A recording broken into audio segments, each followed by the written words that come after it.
Keen to hear your thoughts on the difference in tasks undertaken by a full-time officer versus a reserve officer. Okay.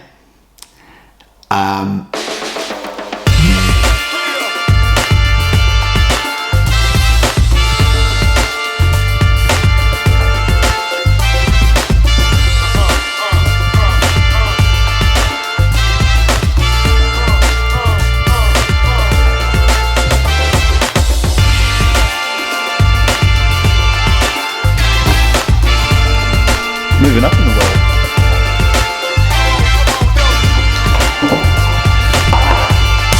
What is going on, everyone? Welcome back to the channel.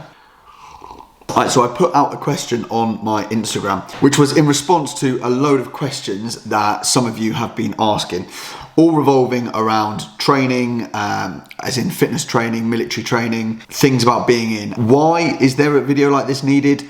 Well, the reason why I'm doing it is because you can then make an informed decision about whether that's something you want to go into. So I will go through some of the comments and the questions that I've received, and I will give you the honest answer as well, so that you can make an informed decision about whether this is a career stream you want to go into, and if it's not, then cool. But firstly, if you don't follow me on Instagram, here's the handle, all right? Check that out, and do give me a follow, because I put stuff out almost every day with either advice, what I'm up to, an insight into my life in the infantry, and you can see what's going on from there. So let's get into it with some of the first questions. So this is the post that you'll be able to see there. And basically I've asked for questions about training in the army, what happens in the first few years of being in, if you need any tips, what actually happens, how you promote, and I'll go through some of these now. So we've got 19 comments, and I think about a dozen people maybe DM me as well. So I'll go through them too. All right, so number one. What actually is, fair one. What actually is your job as an officer? What's the day-to-day? I'm going to be really simple with my answers. Essentially, it's running and managing a platoon. So you get 30 individuals, and ultimately you're responsible for their training, their welfare, their fitness, all that sort of stuff, and making sure that they're ready to either deploy on exercise or operations when required. That's ultimately your goal. So how does that look every day? It basically looks like a lot of fitness, a lot of ranges, or should be a lot of ranges, and training. All right, next up from Lauren. Is basic training for a regular role easier than the basic training for officer? All right, someone's commented, Sandhurst is 44 weeks of chaos, so you tell me. That probably answers it, to be fair. Having been through Sandhurst as an officer cadet and having been an instructor at ITC Catterick training recruits, it is harder to become an officer. It's a longer course, there's more to it, but that I'm not underplaying what's needed to be a soldier either. Okay, it's not an easy course.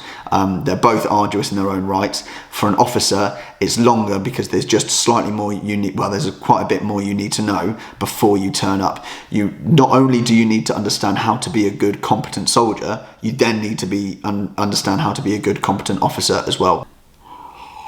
Right, from William, how do you pick your regiment if you're joining as an officer? Good question. You put down two choices of units that you're interested in joining. You rock up to Sandhurst not knowing where you're going to go, and essentially you compete for places in certain regiments. So throughout Sandhurst there'll be tests that you need to pass. They will monitor your performance. You'll also meet people in those units that you want to go to, and then also you can go in. You will do 2 visits whilst you're at Sandhurst as well to whichever units you've selected. Later on during Sandhurst is when you'll attend, it's called RSB's Regimental Selection Board, and that's where you will go through proper interviews, and they will make a decision on whether you get into that regiment or not. Right, Johnny Marcus, who I've spoke to quite a lot. What's your day-to-day routine as an officer? Day-to-day as an officer. Right, I'm sure there'll be loads of people keen to take the piss out of this one. The daily routine, all right, I'm speaking from an infantry point of view here. Typically the day starts at 08 and 08:30, 09 or whatever, you'll do PT. Each day varies because it depends what you're preparing for. But typically in camp, you'll do some PT, you'll then go to the office, have a meeting as to what needs to happen that day and that week. and then break it down.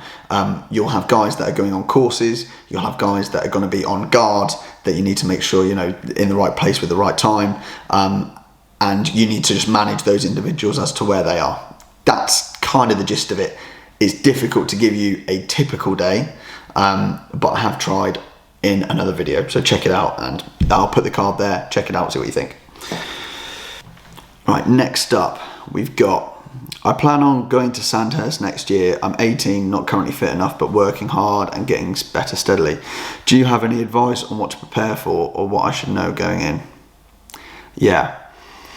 Okay, so when you say not currently fit enough, it's good that you've highlighted it. Work on that. You don't want to be turning up not fit enough, because from my experience, there are some seriously fit people that go to Sandhurst, okay? And, you know, you don't want to be... You want to go there confident in your own ability. You don't have to be the fittest, you don't have to be the fastest, you don't have to be the strongest, but you don't want to go there fretting about your own fitness levels, because it's just something else you'll worry about, okay, when there's a lot on your mind anyway. Ayla, sorry if I got your name wrong. What prep do you wish you'd done before starting Sandhurst? Is there anything you would change about your experience? Okay, so I think in terms of prep, to be honest, I thought I was pretty fit. I got there and I realised that there were some seriously fit people there. So I would, if I could go back again, I would have upped my running. And also, not just up my running, not just go on more runs, I would have looked into how to be a better runner overall. So obviously running more, but researching how to improve. Is there anything you would change about your experience at Sandhurst?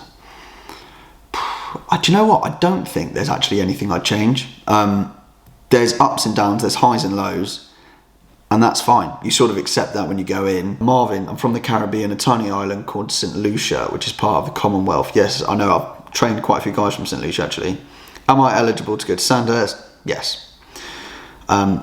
If you're eligible to be a soldier, you're eligible to be an officer, as long as you've got the academic qualifications, and that's pretty much it. If this video is helping you, please do give it a like, please give it a thumbs up, and share it if you know people that are wanting to go through the process or whatever, and hit subscribe. It really helps me out. I really appreciate it. Let's get back to it. All right, so Will's asked, he's got 3 questions. What's the hardest thing about AOSB? Let's do that first. It depends on what your strengths are. I think the one that people worry the most about is the plan and exercise. I think people overthink it. As long as you can get a plan in the time frame and know it so that you can talk about it, you know, it's no good coming up with a really complicated plan that when you get up to brief, you stumble over your words and you can't actually understand what the plan is. You've confused yourself, because when you're trying to tell people the plan in the army and you don't understand it, they definitely won't understand it. Okay, so usually simple plans work the best. Best thing about Sandhurst, 100% the people you meet, without a doubt, some of my best mates now, and yeah, that was great. I felt so at home with the bunch of people. Most important thing to bring on the kit list. Oh, that's not on the kit list. Oh, I mean, this is going back a few years now. Do you know what? This is probably not the most important thing, but one I would advise is like a decent towel. They will issue you a towel. The army issued towels are horrendous. Okay, they're awful. So bring a decent towel. How long is the selection process from start to finish? Matthew asks. Mate, it completely varies from person to person. Standard, I would say, is 6 to 12 months. When I was at Catterick, people had got in a lot faster than that, and it took people a bit longer than that as well. For me, it took pretty much a year from the day I applied to the day I started Sandhurst. Ted. Is it Ted? It is Ted. How long will I stay at Cattrick for if I want to go into the Yorkshire Regiment? 6 months. From the day you start, you complete phase 1 and complete phase 2 training at Catterick, and it takes 6 months. So yeah. All right, Craig.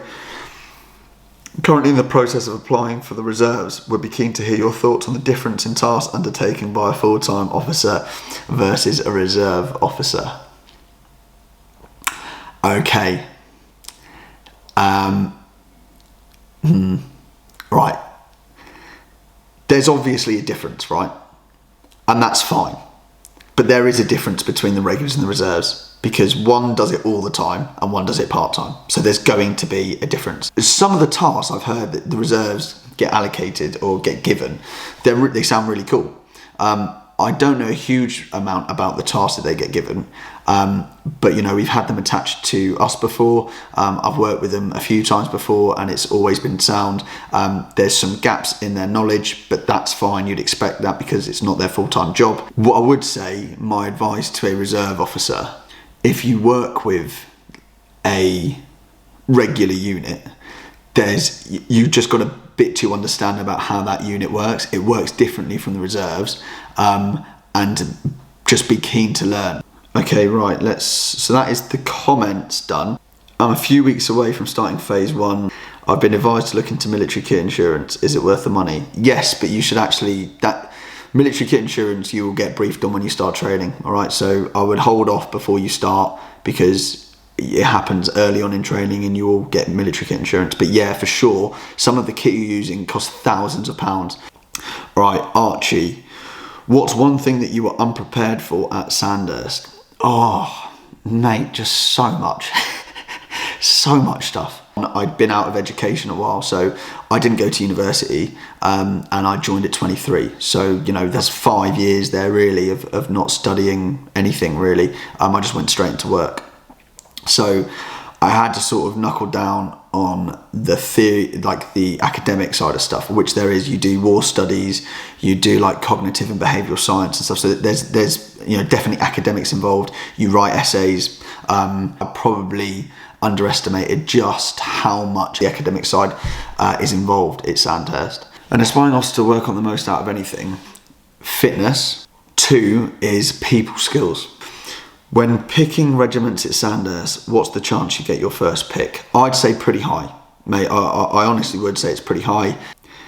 A plan to start getting fit for someone that's never really done exercise. The main things to focus on fitness-wise are running and body weight exercises. Overall strength training is great. I would say you want to be running 3 to 4 times a week as a minimum. Just set a routine and stick to it. That's the biggest thing. Any tips for dealing with RSB process? Been cut by both my choice of arms and now have to adjust aspirations. How did you or your peers fare when going through, and how are they doing now? Mate, that is like such a good question. One, RSB process can be pretty cutthroat. It can also be like a really stressful time. So I get where you're coming from. Stay positive. Like, someone said to me once that throughout that whole RSB process, people tend to find their home, their natural home, whether they realise it or not at the time. And looking back, you know, 5 years on, it largely is true. Mate, don't let it affect you too much. It's a bit of a kick in the teeth, but pick yourself up, you go again, right?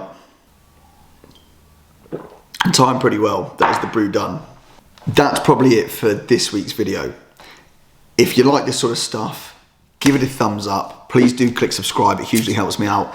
And what I would say is share it to people that are going to go through this process or that you think it could help. The aim here is for you guys to make a more informed decision about whether this is something you want to do, or just to give you more knowledge so that, you know, you're more prepared. Stand by for more cool stuff out in Cyprus and a bit more of insight into my life and what we're up to out there.